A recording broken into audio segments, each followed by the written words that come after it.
Asia கேப்டனா அந்த பாத்திரம் மேலே தொட்டாலும் தொட்டு இன்னும் கேள்வி கேட்காங்க. இவங்களுக்கு எதுக்காக செய்தான்னு தெரியணும். அதில் வர ஒருத்தர் கேட்டிருந்தாப்புல, அது எப்படி தேனை தொட்ட நக்காமல் இருப்பானாண்டு. என்ன ஆங்கில கேட்காங்கன்னு தெரியுது. சந்தேகமாக நீ படவே கூடாது, கன்ஃபார்மே பண்ணிடணும். மார்க் கெட்டவன் 1ஆம் நம்பர் ஆயோக்கியம். நீ அப்படியே மனசில் வச்சுக்க. ஃபேஸ்புக்கெலாம் போய் கதறாது. என்ன நிறைய பேர் சொன்னாங்க. இன்ஸ்டாகிராம் வாங்க நான் பதில் சொல்லிடுறேன். ஏன்னா ஃபேஸ்புக் மெசேஜ் என்னால் படிக்க முடியல. அதுக்கப்புறம் அந்த தலைமை ஆசிரியர் செஞ்சானான்னு கேட்டாங்க. ப்ரொமோஷன் காசு வருது, அதை கொண்டு போய் கொடுக்குறேன். ஏன்னா இது வந்து கேள்வி கேட்ட ஆட்களுக்கு மட்டும்தான். மற்றபடி ஆதரவு கொடுக்காது அது வேற. சரிங்களா? அவங்க காசை அப்படி கொண்டு போய் இப்படி கொடுக்குறேன். ப்ரொமோஷன் காசை யாருக்காக? பிள்ளைகளுக்காக. 3வது ஒரு விஷயம் தெரியுமா? மத்திய மாநில அரசுக்கு என்ன செய்துங்க, அது எனக்கு தேவையில்லையே. எனக்கு இருந்த அரசுக்கும் முக்கியம். ஏன்னா என் உயிர் முக்கியமா இல்லையா? நீங்கள் ஏதாவது சொல்ல நான் ஆவேசத்தில் போவ ஒரு பொழந்து கட்டி வெளுத்துருவாங்க தெரியுங்களா? எனக்கு குடும்பம் கூட்டிட்டு இருக்காங்க இல்லையா? நம்ம ஏதாவது நல்லது செய்ய போவேன். நான் எதுக்கு நல்லது செய்ய வந்தோம்னா அந்த பிஞ்சு குழந்தைகளுக்காக.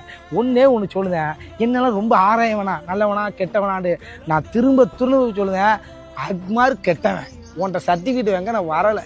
சுபாஷ் கூட சொன்னா, அதே ஸ்கூல்ல உங்க பிள்ளைய படிச்சா செய்யதானே கேப்டன் போறீங்கன்னு கேட்டான். உண்மை அதுதானே. எல்லாம் என் பிள்ளை மாதிரி தான், என் அண்ணன் பிள்ளைய மாதிரி தான் நினைச்சு நான் பண்ணிட்டு இருக்கேன். ஏன்னா தாத்தா பாட்டி ஆதரவு இருக்கிற பிள்ளைங்க, அம்மா அப்பா இல்லாத பிள்ளைங்க படிக்க தான் செய்யுது. நான் அந்த நோக்கத்துக்கு தான் போறேன். அதனால கெட்டவனாவே நினைச்சிக்க. ரொம்ப ஆராயாத. மத்திய மாநில அரசுல கோத்து விடாத. அதுக்கப்புறம் தலைமை ஆசிரியர் செஞ்சானா டீச்சர் செஞ்சானான்னு கேட்கக்கூடாது. அவங்களால ஏவதான் முடியும். சரியா? அவனுக்கு செலவு இருக்கும். ப்ரொமோஷன் காசு தானே கொடுக்கேன். அதோடு விட்டுரும். என்ன சொல்றது? ரொம்ப கேள்வி கேட்காதியா. இது எதுக்கு இந்த வீடியோ நான் சொல்ல மறந்துட்டேன்.